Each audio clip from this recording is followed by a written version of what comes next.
नमस्कार दोस्तों, मैं संदीप कोसवाल आपके अपने चैनल द लर्निंग अड्डा में एक बार फिर से स्वागत करते हैं। आज जो हम करंट अफेयर्स लेकर आए हैं वो 2 दिन की करंट अफेयर्स लेकर आए हैं, 3 तारीख और 4 तारीख की। ठीक है, हालांकि इसमें 3 तारीख डेट पड़ी हुई है, लेकिन आप इसको 4 भी समझना। ठीक है, 0-4 भी रहेगी। मैंने आप लोगों को बताया कि क्लास अच्छी लग रही हो, आप लोग बहुत अच्छा प्यार दे रहे हैं, बहुत अच्छा रिस्पॉन्स दे रहे हैं, लेकिन कमेंट्स में कंजूसी कर रहे हैं, लाइक में कंजूसी कर रहे हैं। इन दोनों को बढ़ा दीजिए और जो है क्या कहते हैं सपोर्ट कीजिए हमारे चैनल का द लर्निंग अड्डे का, जिससे आगे मिलकर आप और हम एक नया कीर्तिमान बना सकें और अच्छी चीजें अच्छे लोगों तक पहुंचा सकें, ज्ञान को बढ़ा सकें। ठीक है, चलते हैं आगे। नेक्स्ट पॉइंट, ये 10 क्वेश्चन मैं आप लोगों के लिए लेकर आया हूँ। फिर से एक बार रिपीट कर देता हूँ। फसाई ने किन आहारों की सूची तैयार की है? फसाई क्या ये बताएंगे। भारत की जीडीपी को किंच नहीं है फिंच रेटिंग एजेंसी ने घटाकर कितना कर दिया है, क्यों घटाई है, इस बारे में बात करेंगे। राष्ट्रीय पुरस्कारों के तहत सर्वश्रेष्ठ अभिनेता का पुरस्कार किसको मिला है, ये हम बात करेंगे। अंडर 17 विश्व कुश्ती चैंपियनशिप में किन भारतीय महिलाओं ने स्वर्ण पदक जीता है, ये बात करेंगे। हाल में नौसेना को आईएएस नीलगिरी और प्रोजेक्ट 17A के तहत जहाज का नाम क्या है, ये बात करेंगे। 1856 मेगावाट की जल विद्युत परियोजना जम्मू कश्मीर के किस जिले में लगाई गई है, क्यों चर्चाओं में है, ये बात करेंगे। अष्टमुडी झील क्यों चर्चाओं में है, इस बारे में हम बात करेंगे। किस संगठन ने महिला के नेतृत्व वाली सहकारी योजना स्वयं शक्ति सहकारी योजना और नंदिनी सहकारी योजना शुरू की है। न्याय बंधु प्रो बोनो लीग सर्विस के सरकारी विभाग की पहल है। विश्व का सबसे छोटा सांप जिसका नाम है थ्रेड स्नैक 20 वर्षों बाद कहां खोजा गया है। ये हमारे 10 क्वेश्चन हैं जिनके बारे में हमें आगे पढ़ना है। ठीक है, हम आगे बात करते हैं क्वेश्चन को। फसाई ने किन आहारों की सूची तैयार करी? असल में आयुष ने की है ये।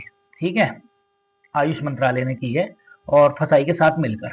ठीक है, फसाई क्या है ये बात करेंगे, आयुष क्या है ये बात करेंगे हम। ठीक है, इसको मिटा लेते हैं। ठीक, आयुष मंत्रालय ने की है। ठीक, ये यूनानी नहीं है, ये नहीं है, ये वाले हैं आयुर्वेद। आयुर्वेद क्यों फेमस है भाई?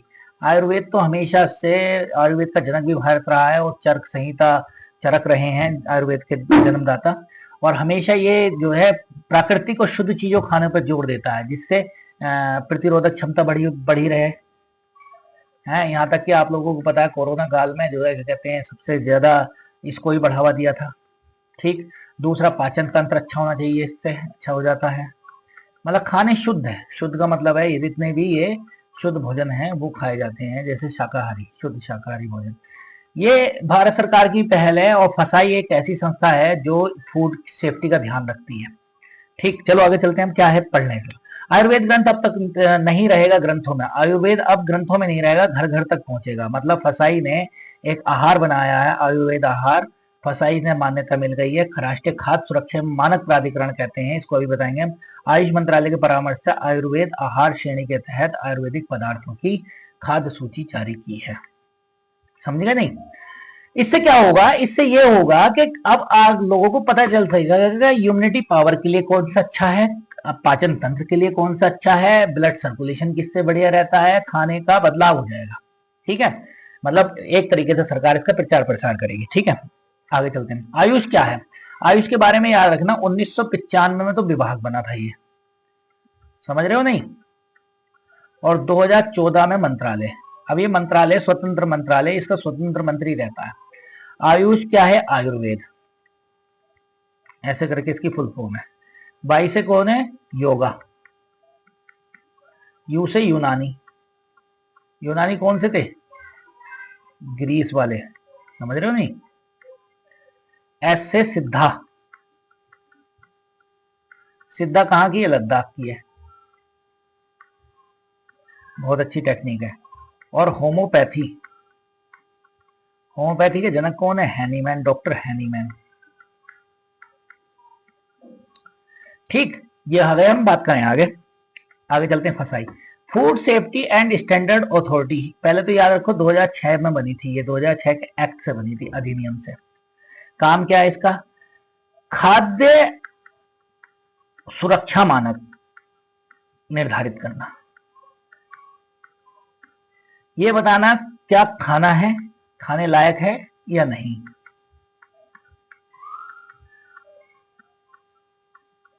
या नहीं, समझ रहे हो दोस्तों? ये इसका काम है मेन। ये बताती है कि हम लोगों को क्या क्या कौन कौन सी चीजों की जरूरत है और कौन कौन सी चीजों को हम खा सकते हैं और क्या उनमें मिलावट तो नहीं है, मिलावट भी चेक करने का काम है इसका।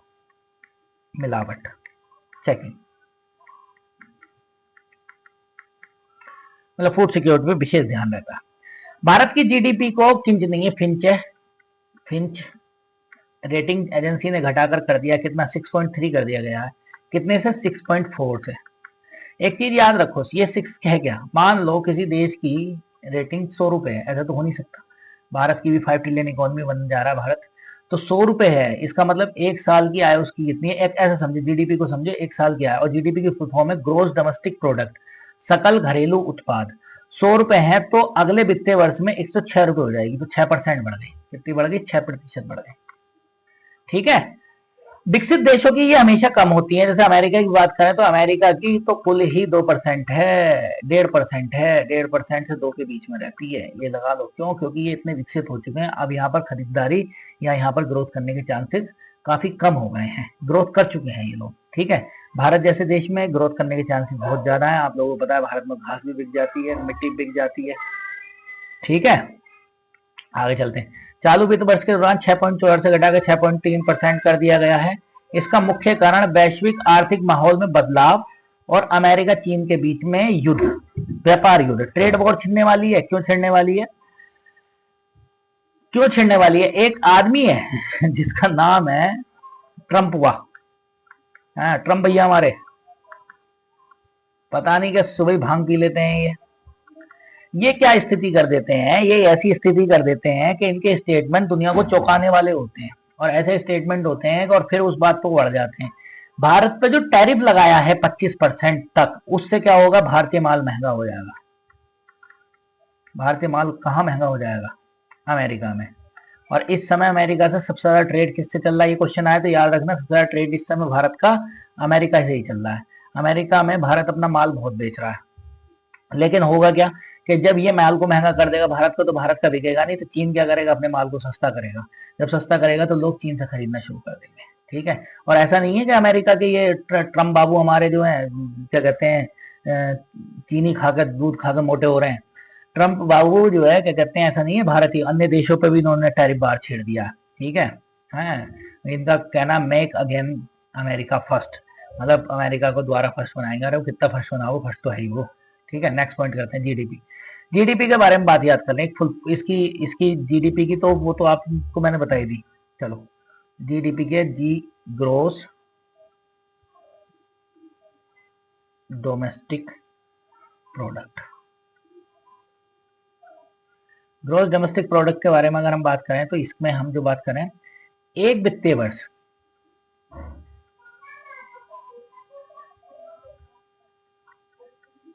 वर्ष में वन फाइनेंशियल ईयर कब से कब तक चलता है, भारत का चलता है 1 अप्रैल से 31 मार्च तक। अंतिम उत्पादित वस्तु, याद रखना, अंतिम उत्पादित मतलब जो बन के आ चुकी हैं, मैन्युफैक्चरिंग से बाहर आ चुकी हैं, उत्पादित वस्तु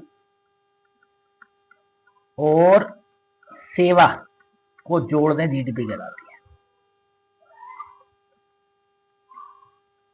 जोड़कर जीडीपी कहते हैं दोस्तों, समझ रहे हो। जैसे कि अगर हम यहां करें जीडीपी, जीडीपी क्या होती है, गुड्स प्लस सर्विसेज, सेवा। मौद्रिक नीति किसके द्वारा की जाती है, आरबीआई के द्वारा। कब की जाती है, 1934 में के एक्ट से आरबीआई ने दिया था। मॉनेटरी पॉलिसी में क्या करता है ये अभी हम बताते हैं। चलो, मॉनेटरी पॉलिसी में ये जो है ना, एक bank rate, CRR cash reserve ratio, SLR repo rate और रिवर्स रेपो रेट, इनको घटाता बढ़ाता है। क्यों करता है ऐसा, क्यों करता है ऐसा, जिससे महंगाई कंट्रोल रह सके, महंगाई अनियंत्रित ना हो जाए। इन्फ्लेशन रेट आरबीआई ने क्या रख रखे हैं, आरबीआई ने रख रखे हैं 4 ± 2, मतलब 2 से लेके 4 और 4 से लेके 6, 6 से ऊपर नहीं होगा, 2 से नीचे नहीं होगा इन्फ्लेशन रेट। इन्फ्लेशन का मतलब था महंगाई। महंगाई कब बढ़ती है, जब डिमांड बढ़ जाती है और सप्लाई कम हो जाती है। ठीक। बैंक रेट याद रखने का 3 से 15%, 15 से ऊपर नहीं जाएगा, 3 से नीचे नहीं जाएगा। सेम इसके लिए भी यही है, 3 से 15 CRR के लिए। SLR है 15% से 40% के बीच में, याद रखेंगे ये बात भाई। और रेपो रेट भी 3 से 15 और रिवर्स रेपो रेट भी 3 से 15। ठीक है, आगे चलते हैं हम। हाँ देखो, रेपो रेट और रिवर्स रेपो रेट मैं आपके लिए लाया हूँ। इसमें जो लिखा है इससे हमारा कोई मतलब नहीं है, मतलब है आप पढ़ लेना बहुत अच्छे से एक किताबी नोट्स के लिए। मैं अपने हिसाब से आपको बता देता हूँ। रेपो रेट क्या होता है? एक अल्पकालिक का मतलब समझते हो, थोड़े समय के लिए अल्पकालिक ऋण होता है रेपो रेट देखो, दो चीज याद रखना, एक तो हो गई बैंकों का बैंक RBI, और एक हो गया कमर्शियल बैंक। कमर्शियल बैंक वो है जिसमें हमारे खाते खुले हैं भाई। ये देखो, ये जो है क्या कहते हैं, बैंक का काम होता है इसकी टोपी उसके सर करना है, इसकी कोई अपनी ऐसी प्रोडक्टिविटी तो है नहीं। हमारा माल लेगा उसे बेचेगा। जैसे मैंने इनसे लोन लिया, ये समझो मैंने लोन ले लिया, लोन लेने के बाद मैंने क्या करा, मकान पे लोन लिया तो मकान की कागज रख दी इनके पास, कागज हो गई इनकी सिक्योरिटी मतलब प्रतिभूति। ये रही देखो, प्रतिभूति हो गई इनकी, गारंटी हो गई मेरी गारंटी ये थी कि मैं साहब अगर मैं नहीं चुका पाया तो आपको जो है क्या कहते हैं वो दे दूंगा। जैसे ऐसे समझो, RBI, कमर्शियल बैंक और ग्राहक ने लोन लिया इससे कि साहब मैं जो है क्या कहते हैं, तो इनने इस कहा कि साहब हम चलो आपको 11% पर, चलो 8% का लोन दे रहे हैं। अब 8% से क्या करेगी, RBI से लेगी। ठीक, RBI से क्या करेगा, RBI देखो ग्राहक ने अपनी सिक्योरिटी से दी, और यही सिक्योरिटी RBI ने बैंक ने किसको चिपका दिया, RBI को। तो RBI को भी तो गारंटी चाहिए ना, RBI बैंक पे क्यों भरोसा करे। तो ये सिक्योरिटी का ऐसे आदान प्रदान, यहां से सिक्योरिटी यहां गई और यहां से सिक्योरिटी यहां गई। जब RBI किसी भी बैंक को सिक्योरिटी रखकर, प्रतिभूति रखकर लोन देती है, इधर से क्या देती है, लोन देती है, तो रेपो रेट कहलाती है। आ गई बात समझ में, बात समझ गए। तो इसका मतलब सिक्योरिटी तो इधर से जाएगी और लोन इधर से जाएगा। थोड़ी सी जगह कम है, नहीं तो मैं आप लोगों को और अच्छे से समझाता यहाँ पर। चलिए, मैं अगले उस क्लास में जरूर एक पेज आपके लिए लाऊंगा और उसको समझाऊंगा। बात समझ रहे हो नहीं? ठीक है, या चलो इसमें ही समझा दें, थोड़ा वेट कर लो भाई, मिटा के तब समझाऊंगा बढ़िया से। ये भी मिटा देता हूँ। कमर्शियल बैंक और RBI समझ गए। देखो जब तक मैं समझाऊंगा नहीं, वो जब तक तोड़ेंगे नहीं तब तक छोड़ेंगे नहीं। माउंटेन मैन कौन थे, दशरथ मांझी, पूरा पहाड़ी गिरा दिया था। ठीक है, देखो RBI जब तक तोड़ेंगे नहीं जब तक छोड़ेंगे नहीं। RBI ऐसे थोड़ा सा और नीचे लिखो, चलो हटाओ।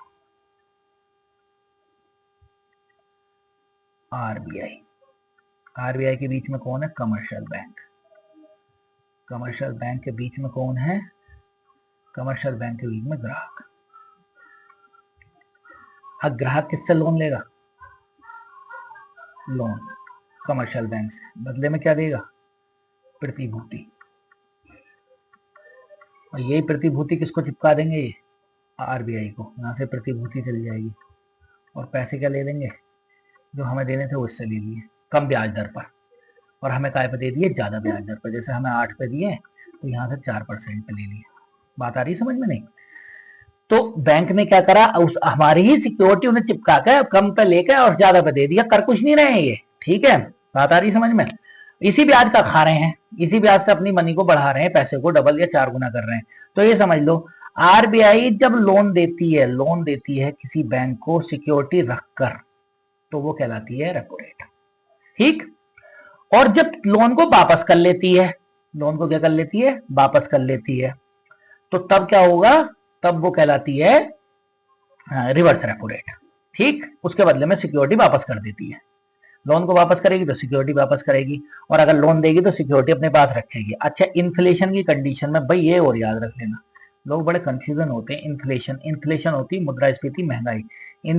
इस कंडीशन में चाहे देखो, सुनो भाई, अब मेरी बात सुन लो, बैंक रेट हो, वो छोटा छोटा लिख रहा हूँ, और चाहे CRR हो, चाहे SLR हो दोस्तों, ठीक है, चाहे रेपो रेट हो, चाहे रिवर्स रेपो रेट हो, सबको बढ़ाएगी। अगर महंगाई बढ़ेगी तो रेट बढ़ेंगे, और सस्ती होगी तो रेट घटेंगे। मतलब याद रखना, अगर क्वेश्चन आता है कि मौद्रिक नीति के तहत, मौद्रिक नीति का काम इन्फ्लेशन को कंट्रोल करना, मौद्रिक नीति के तहत आरबीआई बैंक रेट में क्या बदलाव करती है, तो ऑप्शन आएगा बढ़ाएगी, दूसरा ऑप्शन आएगा घटाएगी, तीसरा आएगा अपरिवर्तित रखेगी, चौथा आएगा इनमें से कोई नहीं। तो आपको क्या लगाना, बढ़ाएगी, इन्फ्लेशन में बढ़ाएगी, सब बढ़ेंगे। आंख मूंद कर टिक मारिया ना यार, क्यों टेंशन ले रहे हो, दिमाग लगाना मत कदे ही नहीं। राष्ट्रीय फिल्म पुरस्कारों की घोषणा हो गई है, कौन से नंबर के थे, 71वें पुरस्कार थे, 71वें घोषणा हो गई, इन दोनों को मिला है। मैसी नहीं है भैया, ये अपने दोस्त है मैसी, 12th फेल आईपीएस वाले, नेहरू बिहार दिखाया गया उसमें। शाहरुख खान को जवान मूवी के लिए मिला है, इन दोनों को दे दिया गया है इस बार। ये देखो, सर्वश्रेष्ठ अभिनेता शाहरुख खान को मिला है, विक्रांत मैसी को मिला है 12th फेल के लिए। सर्वश्रेष्ठ अभिनेत्री रानी मुखर्जी को मिला है, श्रीमती चटर्जी बनाम नॉर्वे। सर्वश्रेष्ठ सहायक अभिनेता विजय राघवन को मिला है, मुथु पुट्टई सामू को मिला है। और सबसे अच्छी सहनायिका उर्वशी को मिला है, जानकी बोदीवाला वाश को मिला है। ठीक, आगे इतने सारे हैं। अब आप लोग कहोगे कि सर कहाँ फंसा रहे हो, तो हम तुम फंसाएंगे नहीं, हम तो एक तो इसको याद रख लेना, एक इसको याद रख लेना, बस दो ही याद रखना, और ऊपर ये सारे के सारे याद कर लेना भाई दोस्तों, बस इतने याद कर लेना, इतने तो करने ही पड़ेंगे, नौकरी लगानी है तो ना, नौकरी कैसे लगेगी, बैठे तो लगेगी नहीं। ठीक, ये याद रखेंगे हम। आगे चलते हैं।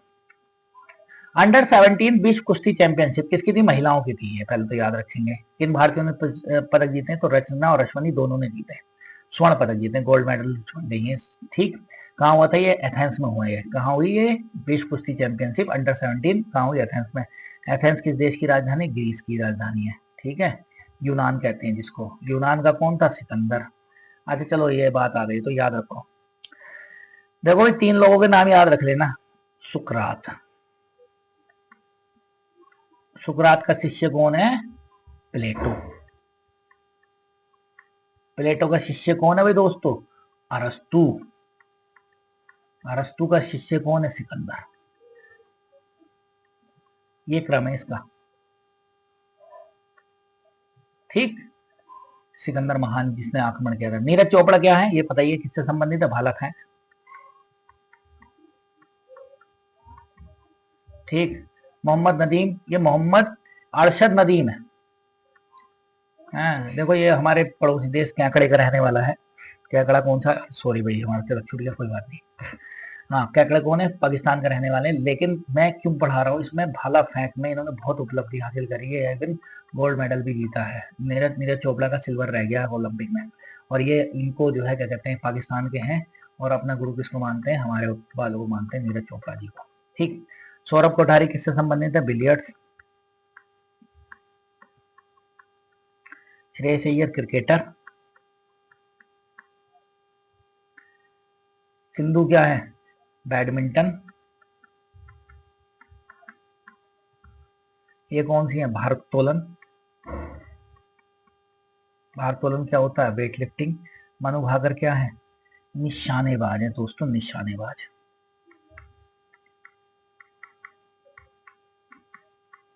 सबसे ज्यादा 10 मीटर एयर राइफल चलाती है। आश्रीदेश हॉकी। हेमा दास ढींग एक्सप्रेस के नाम से जानी जाती हैं। और एक्सप्रेस क्या होती है, भागती है, तो इनका काम क्या, दौड़ना, एथलीट हैं, दौड़ती हैं। रानी रामपाल हॉकी से संबंधित हैं। और रायबरेली में इनके नाम पर क्या बना है, वो बना है, स्टेडियम बना है। शरद कमल टेबल टेनिस।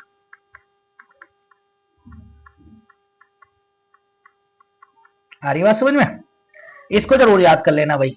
ठीक है, चलो आगे चलते हैं। हाल में ही भारतीय नौसेना के प्रोजेक्ट सौंपे गए नीलगिरी श्रेणी। अब नीलगिरी श्रेणी जरूर बताएंगे आज आपको। प्रोजेक्ट 17A के तहत तीसरे जहाज का नाम क्या है, इसका नाम बी है, ऑप्शन बी हिमगिरी। देखो भाई, ये याद रखना, garden reach shipyard builders limited Kolkata को जिम्मेदारी सौंपी गई है, भारतीय नौसेना को सौंप दिया गया है, यही चला रहा है इस समय में, यही बना रहा है इनको। प्रोजेक्ट 17A के तहत नीलगिरी श्रेणी, श्रेणी कौन सी है, नीलगिरी सीरीज का है ये। कौन से नंबर का जहाज है ये, GRSE द्वारा बना पहला जहाज है। और वैसे कैसा बना है, तीसरा है, मतलब तीसरा है भारत का, और इसको मिला ये। टोटल कितने प्रोजेक्ट 17A में, 7 जहाज बनाने। कितने बनाने, 7 जहाज बनाने। ठीक है, 7 जहाज बनाने। प्रोजेक्ट 17A के तहत फ्रिगेट बहु मिशन स्टील युद्धपोत है। स्टील युद्धपोत को जानते हो क्या होता है, स्टील युद्धपोत वो होता है जो क्या नाम है, किससे संबंधित होता है? जिससे रडार पकड़ ना सके। ठीक है, आगे चलते हैं। देखो P-17A फ्रेगेट का नीलगिरी श्रेणी, इस श्रृंखला के 6 पुराने जहाजों के पुराने नाम दिए गए, 6 जहाजों को, लेकिन टोटल कितने? 7 जहाज बनाने। कितने बनाने? 7। तो छपको तो पुराने नाम दिए गए, नीलगिरी, हिमगिरी, तारागिरी, उदयगिरी। उदयगिरी मैंने आपको पिछली क्लास में पढ़ाया था, दूनागिरी, बिंदेगिरी। और P-17A के तहत 7वां और अंतिम पौध है जिसका नाम दिया गया महेंद्रगिरी। कौन सा दिया गया है दोस्तों? महेंद्रगिरी। ठीक, ये क्यों चर्चाओं में? 1856 मेगावाट की जल विद्युत परियोजना जम्मू कश्मीर के किस जिले में लगाई जा रही है? तो ये रामबन जिले में लगाई जा रही है। क्यों चर्चाओं में आई? चर्चाओं में क्यों आई? देखो, हाइड्रो का मतलब जानते हो? जल से। मैंने आप लोगों को कल भी बताया था। एक टरबाइन है, जैसे मान लो, ये फिर से बता देता हूँ। टरबाइन ये है और टरबाइन पे लगे हुए हैं ये पंखे।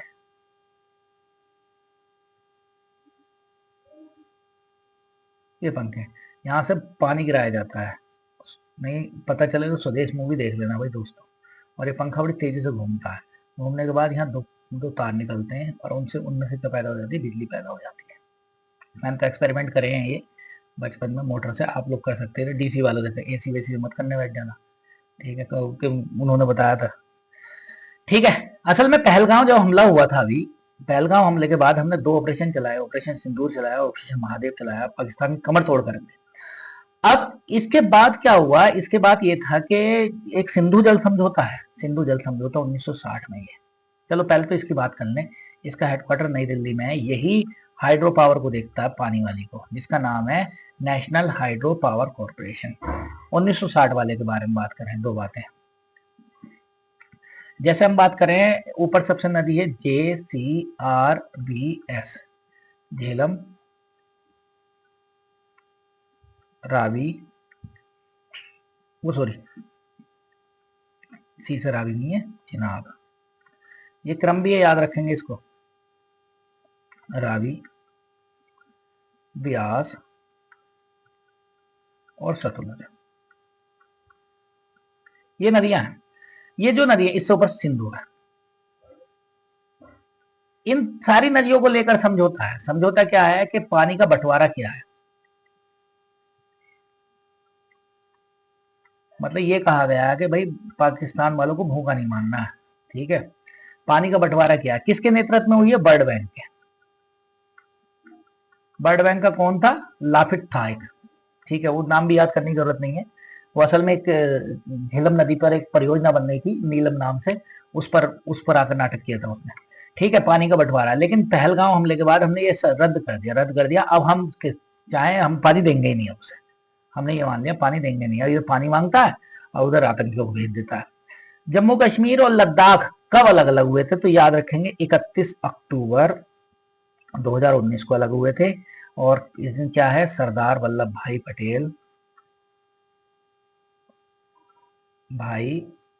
पटेल का जन्म है। और क्या है? राष्ट्रीय एकता दिवस। ठीक, दमनदीप, और इसमें एक और जोड़ लेना भाई, दादरा नागर हवेली। दिखा नहीं, खाली रह गया, दादरा नागर हवेली। ये कब हुआ? 26 जनवरी 2020। ठीक है, हाल में खबरों में रही अष्टमुडी झील किस राज्य से संबंधित है? तो केरल से। पहले तो ये याद रखेंगे। क्यों चर्चाओं में रही? देखो, केरल उच्च न्यायालय का इंटरफेस किया गया। राज्य आर्द्र भूमि केरल। आर्द्र भूमि क्या होती है? वेटलैंड होती है। वेटलैंड क्या होती है? एक ऐसी भूमि, मेरी क्लास भी पड़ी हुई है वेटलैंड पे, देख लेना आप लोग। एक ऐसी भूमि जो क्या कहते हैं, जहां पर जैव विविधता बहुत ज्यादा है। तो 2 महीने के भीतर अष्टमुडी आर्द्र भूमि प्रबंधन इकाई को स्थापित करने का निर्देश दिया है। इसका उद्देश्य प्रदूषण अतिक्रमण की समस्या जूझ रही अष्टमुडी को आर्द्र भूमि को संरक्षण करना है। अष्टमुडी झील केरल के कोल्लम जिले में स्थित है। ये वेम्बनाड झील के बाद दूसरी सबसे बड़ी झील है। आर्द्र भूमि संरक्षण के लिए रामसर कन्वेंशन हुआ है और कन्वेंशन का 2002 में रामसर स्थल घोषित की है। ठीक, यहाँ पर हम कुछ बातें लिख लें। केरल का कौन सा? कथकली है। कैसा नृत्य है? शास्त्रीय नृत्य है। कोचीन है यहाँ पर, अरब सागर की रानी। ठीक, और एक चीज और याद रख लेंगे, यहाँ पर पेरियार है। पेरियार नेशनल पार्क है। ठीक, यहाँ पर एक स्वदेशी न्यूक्लियर रिएक्टर भी लगाया गया है काली नदी पर, उसका नाम ध्यान नहीं आ रहा मुझे, आप लोग बताना न्यूक्लियर रिएक्टर कौन सा है, कौन सा है, कौन सा है, कौन सा है। काशी नाम शुरू है उसका, कैगा, नहीं इसको छोड़ दो, इसको छोड़, कैगा कैगा कैगा ही। नेक्स्ट लिखते हैं, तमिलनाडु के बारे में बात करें। तमिलनाडु में नीलगिरी पहाड़ी है, और नीलगिरी पहाड़ी में ईस्ट कोस्ट और वेस्ट कोस्ट मिलते हैं। ठीक, नीलगिरी दक्षिण भारत की दूसरी सबसे ऊंची चोटी है।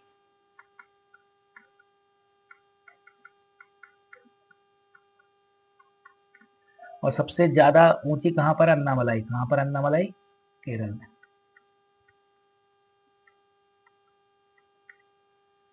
ठीक, और यहाँ पर ऊटी भी में है, ऊटी क्या है, बड़ा दर्शनीय स्थल है। महाराष्ट्र की चोटी है कैलसूबाई, सबसे ऊंची, और महाराष्ट्र में सिहाद्री पहाड़ियां हैं।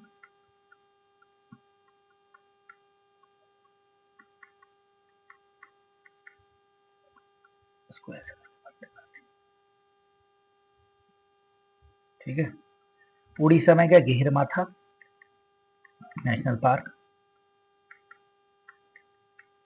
चिल्का झील, महानदी। ठीक, रामसर कन्वेंशन 2 फरवरी 1971 को चर्चा में आया। कहां पर, ईरान के रामसर में शहर में। कैसी भूमि को लेते हैं, दलदली को। 1975 को लागू, 1982 में भारत जुड़ा।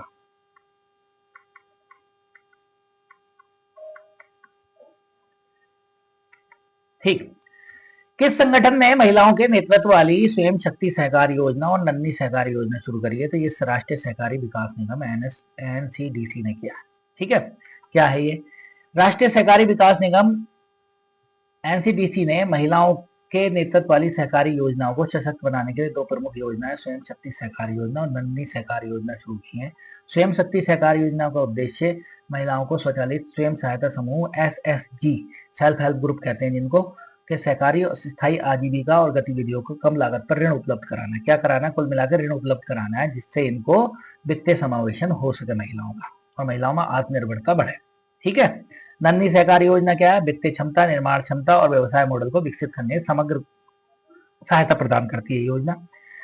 ठीक है, अब नीति आयोग के बारे में बात कर ले। नीति आयोग, नीति आयोग पहले क्या था, योजना आयोग था। कब हुई थी योजना आयोग की स्थापना, 15 मार्च 1950। हेड कौन होते, पीएम। नीति आयोग कब बना, 2015 में बना।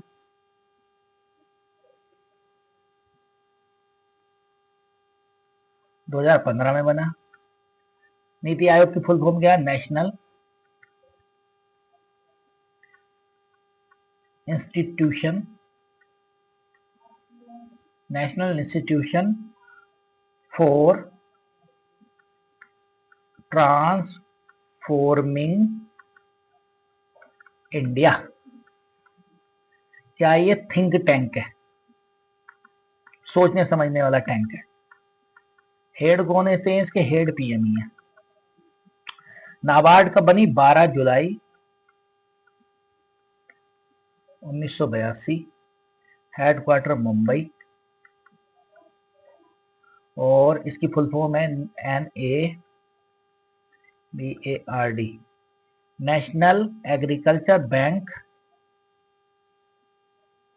Rural development, NABARD। ठीक है, राष्ट्रीय कृषि एवं ग्रामीण विकास बैंक। ठीक है, आगे चलते हैं। न्याय बंधु प्रो बोनो लीग सर्विस किस सरकारी विभाग की पहल है, तो न्याय विभाग की पहल है। ठीक है, क्या पहल है, न्याय विभाग की पहल है। इसमें कुछ नहीं है, इसमें सुविधाएं देनी है। ठीक है, याद रखेंगे क्या करनी है, सुविधाएं देनी है। आगे चलते हैं, देखो आर्टिकल 124 क्या कहता है, सुप्रीम कोर्ट का गठन, एससी का गठन। 129 कहता है एससी एक अभिलेख न्यायालय होगा। मतलब रिकॉर्डेड होगा।